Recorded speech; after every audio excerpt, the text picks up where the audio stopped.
నమస్కారం అండి. నేను సుధా బస్వాక్యూ అకాడమీ నుంచి. ఇప్పుడు మనము కోల్డ్, కఫ్, థ్రోట్ ఇన్ఫెక్షన్, కఫ బాగా ఫామ్ అయింది అంటే ఫ్లమ్ ఉంది లోపల. ఇప్పుడు ఎలాగో వెదర్ చేంజ్ అవుతుంది కదండి, ఇంకా వర్షాకాలం మొదలయ్యేసప్పటికి పిల్లలకి, పెద్దవాళ్ళకి అందరికి ఈ దగ్గు, జలుబు, కఫ ఫార్మ్ అవ్వడం, ఇంకా థ్రోట్ ఇన్ఫెక్షన్ ఇది చాలా ఎక్కువ అవుతుందండి. గొంతులో ఇన్ఫెక్షన్ ఇవన్నీ మనము కలర్ థెరపీలో నయం చేసుకోవచ్చు.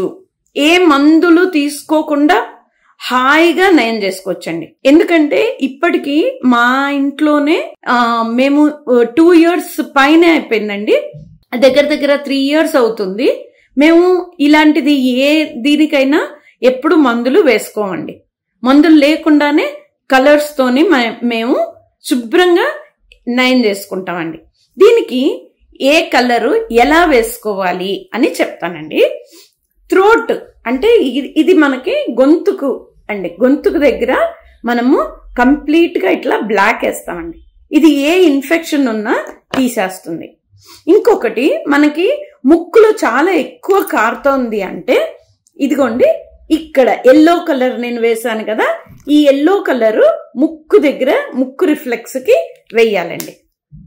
ఆ తర్వాత మనకి లంగ్స్ లో ఏమీ అంటే కఫం ఉండకుండా పోవడానికి ఇదిగోండి ఇలా ఈ 2 స్కై బ్లూ వేయాలండి.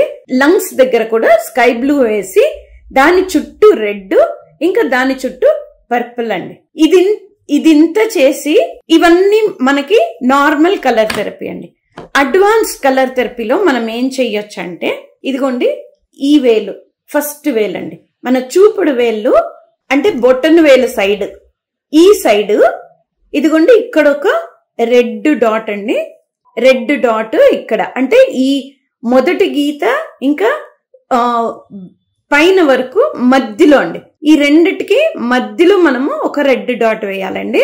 మళ్ళీ రెండో గీత పైన కూడా ఒక రెడ్ కలర్ డాట్ ఇలా వేయాలండి. దీనివల్ల చాలా వరకు అండి, ఒక 2-3 days మీరు ఇది చేస్తే కంప్లీట్ గా థ్రోట్ ఇన్ఫెక్షన్, ఫ్లమ్ ఉన్నా, దగ్గు, జలుబు ఏమున్నా కూడా మొత్తం క్లియర్ అవుతుందండి. అంతకు ఎక్కువ ఉంది, చాలా ఎక్కువ ఉంది, అసలు ఊపిరి ఆడట్లేదు అనుకుంటే ఇక్కడ మనము కొంచెం మనము అల్లం తీసుకొని అల్లంని ఇలా దంచేసి ఆ అల్లం పేస్ట్ ని ఇక్కడ పెట్టి మనము సర్జికల్ టేప్ తో ఇలా కట్టేయాలండి. రోజుకి అరగంట చాలండి.